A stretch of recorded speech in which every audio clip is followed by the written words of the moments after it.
Glória a Deus. Boa noite, igreja. É uma honra para mim, enorme, estar aqui com vocês. Minha casa, sou filho daqui e, sei lá, não posso explicar quão bom é estar aqui com vocês. Queria fazer uma pergunta para vocês. Olhando para a Bíblia, quem é o homem de Deus mais rico da Bíblia? Salomão? Certeza? Tiago, que sabe tudo.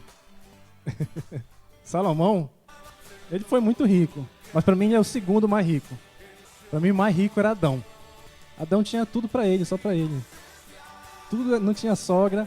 Salomão tinha que dividir com 700 mulheres e Adão tinha só uma, né? Tudo era dele. Salomão encontrou com Deus 2 vezes. E Adão encontrava com Deus todas as tardes, todos os dias. Adão tinha muito mais do que Salomão. E a gente aprende muita coisa com Adão nisso. Na riqueza dele, na presença de Deus todos os dias. E Adão nos ensina algo que vai contra ao mal da igreja do século 21. Adão tinha Deus todos os dias. E nós sabemos que a presença de Deus é tudo que nós precisamos, não é verdade? Amém? Será? Será que a presença de Deus é tudo que você precisa? É tudo que eu preciso? A Bíblia diz que Adão tinha uma necessidade. Ele tinha Deus todos os dias, mas ele tinha uma necessidade. Ele não tinha uma ajudadora, uma companheira. E isso vai contra ao que você pensa. Você vem diante de Deus, você vai à igreja porque você quer que Deus supra as suas necessidades. Você espera de Deus, você espera da igreja um retorno financeiro, uma prosperidade, finanças, um casamento, sei lá. Você espera tanta coisa, mas não é por aí. Tá certo que foi Deus que supriu a necessidade de Adão. Mas Deus não é toda a sua necessidade. Mas nele você supre suas necessidades. Você entende? É meio complicado. Adão tinha uma necessidade. Deus também tinha uma necessidade. Ele criou Adão para ter comunhão com ele todos os dias. Deus queria essa comunhão. E enquanto Adão supria a necessidade de Deus, em intimidade, em comunhão, Deus também supria a necessidade de Adão. E sabe de uma coisa? Adão não pediu uma mulher para Deus. Adão não pediu nada para Deus. Deus viu a necessidade de Adão e a supriu. Isso significa que você não precisa pedir nada para Deus? Você tem que entender que Adão tinha um nível diferente do nosso. O nível de intimidade dele com Deus era diferente. Se eu não botar meu joelho no chão e pedir, as coisas não acontecem. Mas o nível de intimidade com Deus te leva a isso. Você supre uma necessidade de Deus, de ter intimidade, comunhão, e sem você pedir, Ele supre a sua. E com coisas boas. Porque tudo que Deus fez para o homem era bom. E viu Deus que era bom. E Ele supriu a necessidade de Adão com algo que era bom. Amém? Só que não é sobre Adão que eu quero falar hoje, não. Eu quero falar sobre o segundo mais rico, que perdia para Adão. Salomão. Quantos não conhecem a história de Salomão? Do rei Salomão, filho de Davi? Ninguém? Vou contar. Salomão sucedeu o trono do seu pai Davi, que foi um homem segundo o coração de Deus.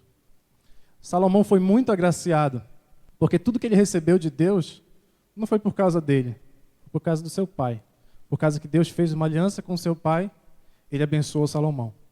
E quantos sabem como foi que aconteceu a história de Salomão? O que ele pediu para Deus? Sabedoria? Certeza? Eu acho que você está enganado. Como foi que isso aconteceu, Tiago? Como aconteceu? Não, como aconteceu a situação que ele pediu para Deus. Ele estava dormindo e o Senhor apareceu para ele num sonho. E disse, faz um pedido. Na verdade não foi assim. Ele estava dormindo, ele sonhou que tinha uma lâmpada mágica, aí saiu o gênio e disse, tem um pedido. E Deus deu a chance dele de fazer um pedido. Mas vamos voltar. Antes disso tem muita coisa. Abra sua Bíblia em 1 Reis, capítulo 2, de 2 Reis. O que está acontecendo nessa situação? Davi, prestes a morrer, com um reinado enorme, um rei reinava sobre Israel e sobre Judá, e ele estava passando o reino para Salomão, e estava dando instruções a Salomão de como ele deveria seguir dali para frente. E foi algo muito simples. Ele só disse assim, olha, faz segundo a palavra de Deus, segue os caminhos do Senhor, obedece a ser fiel e justo, que Deus vai te abençoar. Simples e claro, direto. Mas depois disso, faz 3 coisinhas que não deu para eu fazer. E Davi pediu para Salomão, para ele pesar a mão sobre Simei, versículo 5. Eu não vou ler porque senão vai ficar muito extenso. Ele pediu para Salomão pesar a mão sobre Joabe e sobre Simei e abençoar os filhos de Barzilai. Essas 3 coisas Davi pediu para Salomão. Só que no versículo 6 do capítulo 2 ele fala assim mesmo. Davi falando para Salomão: faze com ele segundo a tua sabedoria. De novo. Faze com ele segundo a tua sabedoria. No versículo 9 ele repete mais uma vez: agora, porém, não o tenhas por inocente. És homem sábio e bem saberás o que lhe há de fazer para que, apesar da sua idade avançada, desça a sepultura com sangue. E estava pedindo que Salomão se vingasse desse inimigo de Davi. E esses 2 textos comprovam que Davi sabia que seu filho Salomão era sábio. Concorda comigo? Amém? Faze conforme a tua sabedoria. Bem sei que és homem sábio e bem saberás como tratar a situação. Ok? E assim foi confirmado o reino de Salomão. Davi pediu essas 3 coisas e no resto desse capítulo ele conclui essas 3 coisas. Ele obedece e faz conforme Davi lhe pediu. E no verso 46, lá no finzinho, fala assim mesmo: assim foi confirmado o reino nas mãos de Salomão. Ou seja, o reino já havia sido confirmado nas mãos de Salomão, conforme a sabedoria dele e a obediência ao seu pai. Só que depois desse verso 46, eu acho que na sua Bíblia tem um títulozinho aí. O que é que diz no título? O que é que diz no título da tua Bíblia? Algumas está em cima do capítulo 3, outras está em cima do capítulo 3, verso 3. Está escrito: Salomão pede a Deus sabedoria. Mas espera aí, Salomão já não era sábio? E Davi já não sabia disso? Te pergunto, ele já não era sábio? O próprio pai dele disse: bem sei que homem sábio és, e faz segundo a tua sabedoria. Davi sabia tanto disso que ele não teve muitas palavras. Ele disse: não, faz segundo a tua sabedoria que vai dar certo. Tanta coisa para passar de um reino para o outro, para outra pessoa. Ele diz: não, tem muito segredo, faz conforme a tua sabedoria porque tu és sábio. Mas por que no capítulo 3 Salomão pede sabedoria? Por isso que eu te digo, esse títulozinho aí está errado. Esse títulozinho que tem em algumas Bíblias, nem toda a Bíblia tem. Não foi inspirado pelo Espírito Santo. Alguns estão errados. Vamos entender. Verso 5. 3:5.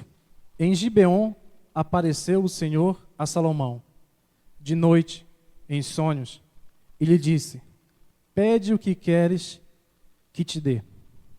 Respondeu Salomão: de grande benevolência usar-te com teu servo Davi, meu pai, porque ele andou contigo em verdade, em justiça, em retidão de coração perante a tua face. Guardaste-lhe esta grande benevolência e lhe deste um filho que se assentasse no seu trono, como se vê nesse dia. Nesse versículo, Salomão reconhece que não é por causa dele, é por causa do pai dele. 7. Agora, ó Senhor meu Deus, tu fizeste reinar teu servo em lugar de Davi, meu pai. Mas eu sou apenas um menino, pequeno, e não sei como sair nem como entrar. Ele também foi com humildade diante do Senhor. Teu servo está no meio do quê? Teu povo. E aí está o segredo de Salomão. Teu servo está no meio do teu povo, que elegeste, povo grande, que nem se pode contar, nem enumerar pela sua multidão. Portanto, dá ao teu servo o quê? Sabedoria? Algumas versões dizem sabedoria, discernimento, coração compreensivo. Alguma fala sabedoria aí? A tua fala sabedoria? Aí, é a versão atual ou normal? Essa não serve. Algumas versões dizem sabedoria para julgar o teu povo. Você não pode ler só sabedoria, nem também só um coração entendido. Ele pediu um coração entendido para julgar a causa do povo. E esse foi o grande segredo de Salomão. Ele já era sábio, Davi já sabia. Davi entregou o reino assim, muito facilmente, confiou. Faz conforme a tua sabedoria. E não foi Salomão que pediu sabedoria. Ele pediu algo para o povo de Deus. Como ele fala, o teu povo. Eu tenho para mim que ele poderia ter pedido qualquer coisa que fosse para o povo de Deus, que Deus ia se agradar. Não foi porque ele pediu sabedoria, o coração entendido. Não é esse o segredo. Tem muitas outras coisas boas para se pedir. Só que ele pediu não para ele. O único pedido que ele tinha para ser concedido, ele pediu para o povo de Deus. E a palavra de Deus diz que nós pedimos e não recebemos. Por quê? Pedimos mal. Porque pedimos para nós. Você pede um casamento, para quê? Você pede uma faculdade, para quê? Para você ser próspero ou para abençoar o povo de Deus? Você pede um carro novo, que a sua empresa prospere, para quê? Para você ser rico ou para abençoar o povo de Deus? Esse foi o segredo de Salomão. Continuando. Onde eu estava? Minha versão, quem poderia julgar este teu grande povo? Versículo 10. Esta palavra pareceu boa aos olhos do Senhor, por haver Salomão pedido tal coisa. Porque ele pediu sabedoria? Porque ele pediu o coração entendido? Não, porque ele pediu o povo, para abençoar o povo. Disse-lhe Deus, visto que pediste esta coisa e não pediste para ti. Viu? E não pediste para ti. Muitos dias, nem riquezas, nem a vida de teus inimigos, mas pediste entendimento para discernir o que é justo, para julgar o meu povo. Também até o que não pediste te darei, assim riquezas como glória, para que não haja teu igual entre os reis durante todos os teus dias. Amém? Esse foi o segredo de Salomão. Esse deveria ser o nosso pedido para Deus todos os dias. Pedir algo que pudesse abençoar o povo. Salomão recebeu também para ele. Deus deu além daquilo que ele tinha pedido. Porque ele não pediu riquezas e pediu isso para o povo. Deus deu sabedoria para ele e também deu as riquezas. Você está preparado para pedir coisas para abençoar o povo de Deus? Para colocar aquilo que você já tem para abençoar o povo de Deus? É isso que agrada a ele. E se agradou Deus daquilo que Salomão pediu. Salomão podia ter pedido riquezas para o povo. Poderia ter pedido também, longevidade para o povo. E Deus ia se agradar. Quando eu penso nisso, eu sempre procuro lembrar dos meus 2 filhos. E dia 5, eu estou voltando para casa e eu tenho que levar um presente. Só que eu não posso levar um presente. Tem que levar 2, que são 2. Deus tem outros filhos, não é só você. Você não é o único filho de Deus. Ele te dá para te repartir. Se eu levar para um filho só, ele não vai repartir com o outro. E vai ter briga. Será que Deus quer tratar assim com seus filhos? Ele dá só para um e para o outro não? E porque há tanta necessidade dentro das igrejas, tanta gente com necessidade dentro das igrejas, é porque Deus te abençoou e você guardou só para você. Verso 28 do capítulo 3. Quando todo o povo de Israel ouviu a sentença que o rei proferia, temeu ao rei, porque viu que havia nele a sabedoria de Deus para fazer justiça. Essa foi a sabedoria agregada a Salomão depois que ele teve um encontro com Deus. Ele já era sábio e nele foi agregada a sabedoria para fazer justiça para o povo. Enquanto o povo de Israel apedrejava as prostitutas e as matava em praça pública, Salomão julgava a causa delas. Apareceram 2 prostitutas com um caso de 2 bebês, um tinha morrido, a outra tinha roubado o filho da outra, estava dizendo que era dela, e Salomão foi e julgou a causa delas. Se fosse outro, tinha apedrejado. Isso falou muito comigo nas últimas semanas, porque o Senhor tem me chamado para cuidar de pessoas e ainda me falta esse amor pelas pessoas, pelo povo de Deus. E eu reconheço isso. E se eu pudesse pedir algo para Deus hoje, eu teria que pedir isso. Eu queria pedir muitas outras coisas, mas eu tinha que pedir isso. Isso não serve só para mim, serve para você. Porque você pede tanta coisa para Deus e não acontece. Eu sei como é. Você ora, você chora, você faz campanhas e não acontece. Porque pedimos e não recebemos porque pedimos mal. Queria fazer um paralelo com outra pessoa que encontrou com Deus. Mulher samaritana. João, capítulo 4. Outra prostituta. E Jesus se compadeceu dela. Enquanto todo o povo julgava, Jesus também mostrou esse amor pelo povo. Capítulo 4. Jesus estava cansado, chegou ao meio-dia na beira do poço e estava essa mulher samaritana E os samaritanos não, os judeus não falavam com os samaritanos, eles achavam os samaritanos imundos. E Jesus sentou e começou a conversar com ela e pediu um copo d'água. E aí começou um diálogo. Chegando ao ponto, versículo 10, 4:10. O que diz aí, Márcio? Amém. Vamos traduzir isso daqui. O que é o dom de Deus? Nem você conhece. O dom de Deus é a salvação. Quem é o que te pede? O Cristo. Dá-me de beber. E tu lhe pedirias e ele te daria água viva. O que é essa água viva? Espírito Santo. Então, se você pedir para Cristo, para o Messias, e se você conhecer essa salvação, você vai pedir e ele vai te dar água viva. Você vai pedir, você vai chegar com sede e ele vai te dar água viva. Amém? Só que olha o que acontece. Verso 13. Respondeu Jesus: todo aquele que beber dessa água tornará a ter sede. Mas aquele que beber da água que eu lhe der, nunca mais terá sede. Deveras, a água que eu lhe der se fará nele uma fonte de água que jorrará para a vida eterna. Se eu te dou um copo de água, e eu vou aproveitar para beber essa água santa, se eu te dou um copo de água, o que é que tu vai ter? O que é que tu vai ter? O que é que tu tem aí? Água. Agora, se Jesus te dá água, você vai ter? Não. Você vai ter uma fonte. Se eu te der da água viva, essa água se transformará numa? Está aí no texto. Quando eu dou água para as pessoas, elas têm água somente. Mas quando Jesus te dá água, transforma numa fonte. Mas para que serve uma fonte? Você não acha que uma fonte é demasiada, é muita água para uma pessoa só? Por que será que você ainda não está cheio do Espírito? Será que é porque você não está preparado ou não quer dar de beber para outras pessoas? A água vai se gastar aí. Para que ele vai te dar? Vai derramar desperdício. Quando Jesus te dá uma água, ela se transforma numa fonte.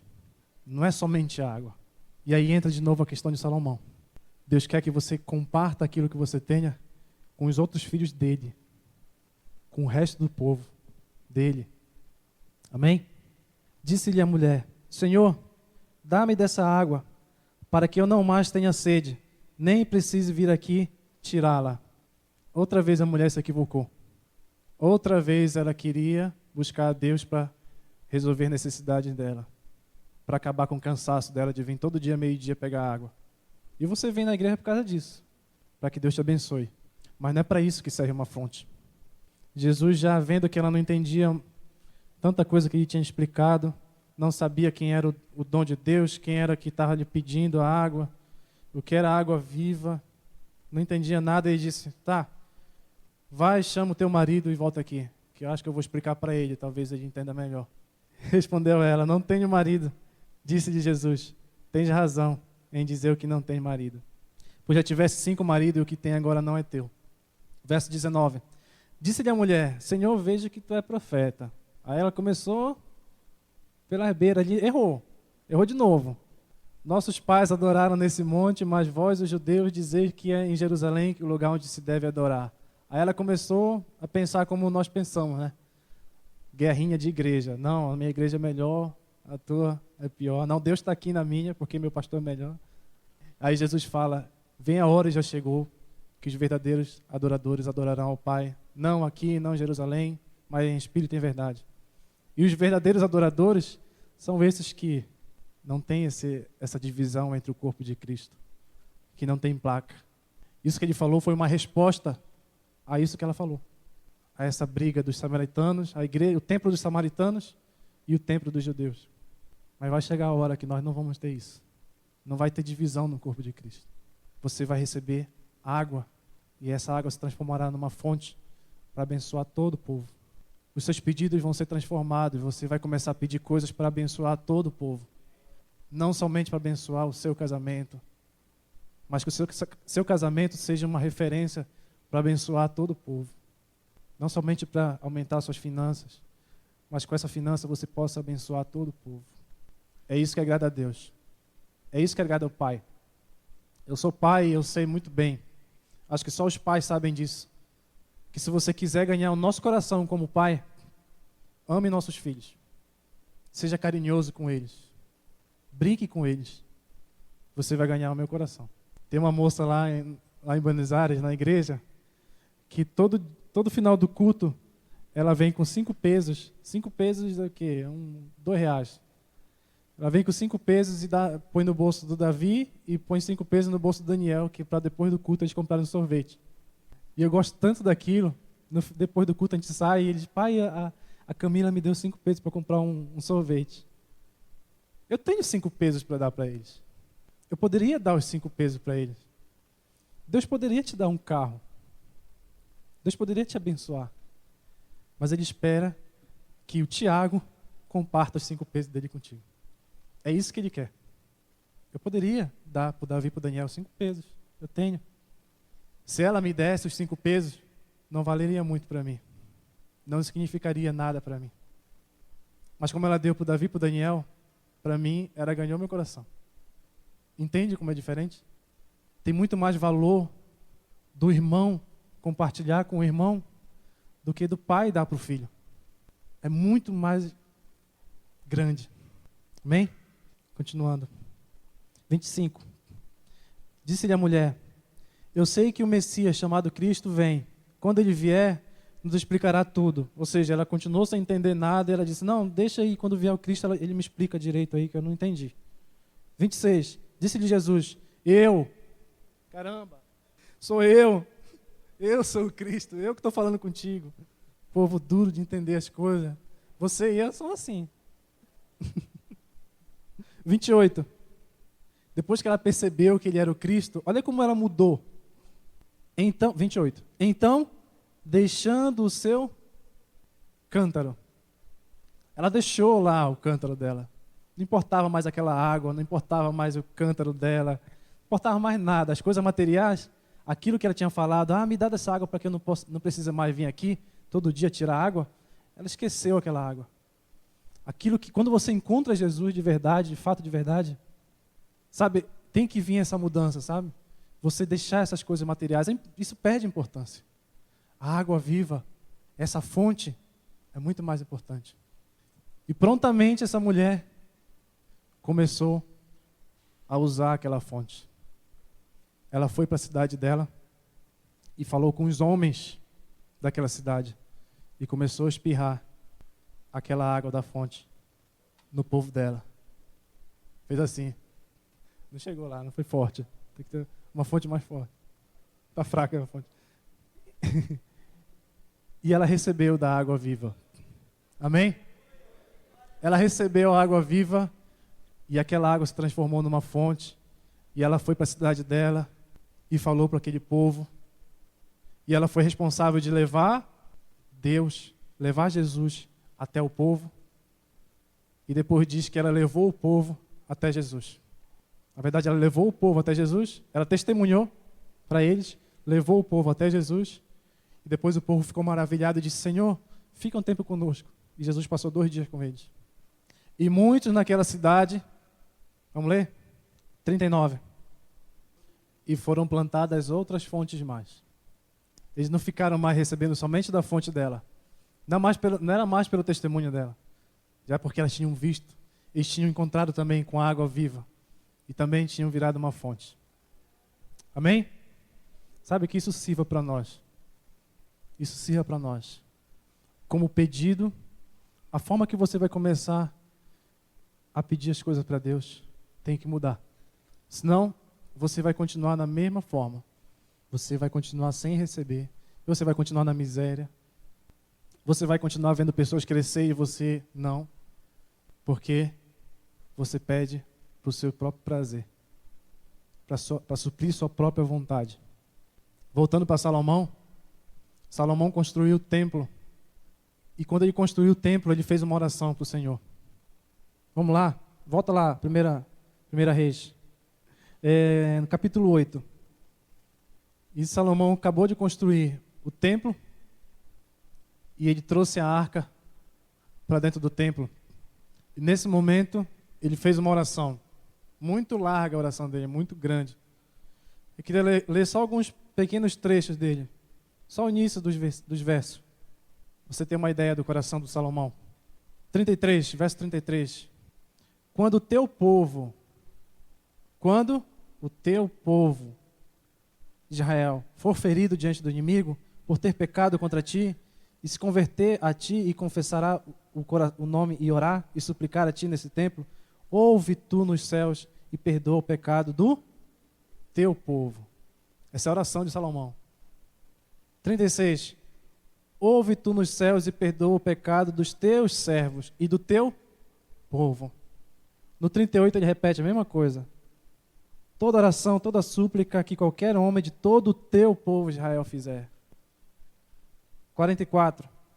Quando o teu povo sair à guerra contra o seu inimigo pelo caminho porque o enviares e orar ao Senhor, voltando para esta cidade que tu elegeste e para este templo que construiu o teu nome, ouve então nos céus a oração e a súplica e faze-lhe justiça.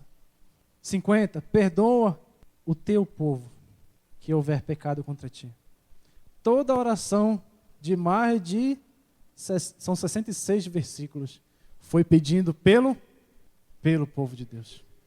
Aí está o segredo da sabedoria de Salomão, o segredo da riqueza de Salomão. Ele pedia pelo povo. E acontece algo de novo. Em consequência dessa oração, uma segunda oração que ele faz a Deus, pedindo ao povo, Deus aparece de novo para ele. Pela segunda vez. Capítulo 9. Tendo Salomão acabado de construir o templo do Senhor e o palácio do rei, e tudo o que desejou construir, o Senhor tornou a aparecer a Salomão, como lhe tinha aparecido em Gibeão, pela segunda vez. E lhe disse: ouvi a tua oração. Só aí você já tira uma lição. Ele ouviu a oração. Às vezes Deus nem ouve essa oração porque você pede só para você. Ouvi a tua oração e a tua súplica que fizeste perante mim. Consagrei o templo que construíste a fim de pôr ali o meu nome para sempre. Os meus olhos e o meu coração estarão ali todos os dias. Sabe, Deus honrou a Salomão pela segunda vez, porque ele pediu pelo povo. Só que nem tudo na vida de Salomão foi sabedoria. Finzinho da vida dele, ele pecou. Qual foi o pecado de Salomão? Esse foi um pecadinho. Mas isso foi o que levou ele a pecar de fato. Ele começou a adorar outros deuses. Ele idolatrou outros deuses. Esse foi o pecado dele. Mas sabe o que aconteceu? Sabe por que ele pecou? Diz a palavra que ele tinha 700 mulheres e 300 concubinas. Essa era a fraqueza de Salomão. Como você e eu temos uma fraqueza. Alguns é mulher, outro homem, outro bebida, outro drogas, outro festa. Todos nós temos uma fraqueza. Mas porque nós alimentamos o espírito, nós conseguimos fugir dessa fraqueza, amém? Só que Salomão se deixou levar pela fraqueza dele. E ele casou com mulheres que não eram do povo de Israel. E eram mulheres que adoravam a outros deuses. E diz a palavra, por amor a elas, ele começou a adorar os deuses delas também. E aí é um momento que você perde a sua sabedoria. A grande virtude de Salomão era a sabedoria. Ele já tinha isso antes de encontrar com Deus. Quando ele encontrou com Deus, isso somente se potencializou. O original de Salomão era um homem sábio. Qual é o seu original? O que Deus te entregou? Ele já te deu, você não precisa encontrar com ele para você começar a usar. Salomão já usava a sabedoria dele antes de encontrar com Deus. Tudo que ele tinha que te dar, ele já te deu na cruz. Se é sabedoria, se é dons, se é talento, se é... Aqui tem um pastor, aqui tem um levita. Deus já fez isso. Deus já te deu. Procura encontrar o que Deus te deu, que você não conseguiu usar ainda. Salomão já sabia, o pai dele sabia. E quando ele encontrou com o Senhor, isso somente se potencializou.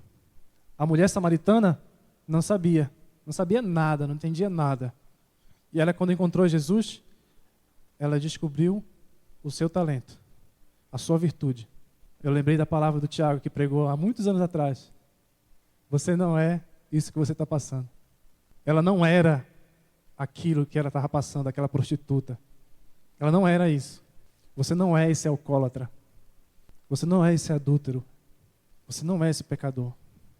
Aí dentro Deus colocou no seu original algo tremendo, que você ainda não conseguiu usar, ainda não conseguiu, utilizar isso.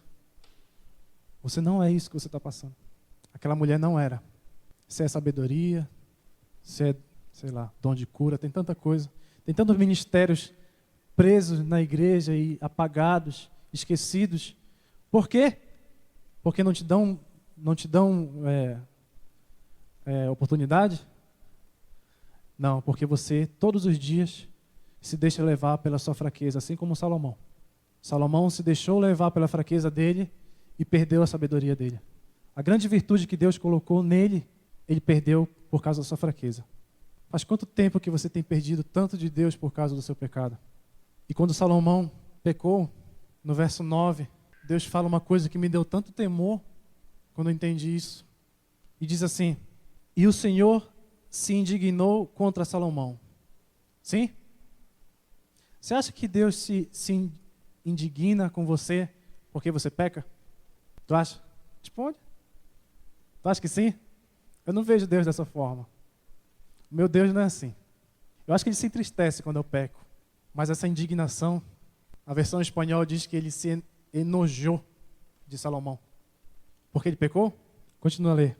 O Senhor se indignou contra Salomão, porque desviara o seu coração do Senhor, o Deus de Israel, que 2 vezes lhe aparecera. A indignação de Deus foi essa, sabe? Eu dei tanto para Salomão, eu apareci para ele 2 vezes e ele ainda peca. Quantas vezes Deus já falou com você? Quantas vezes você já foi tocado por Deus?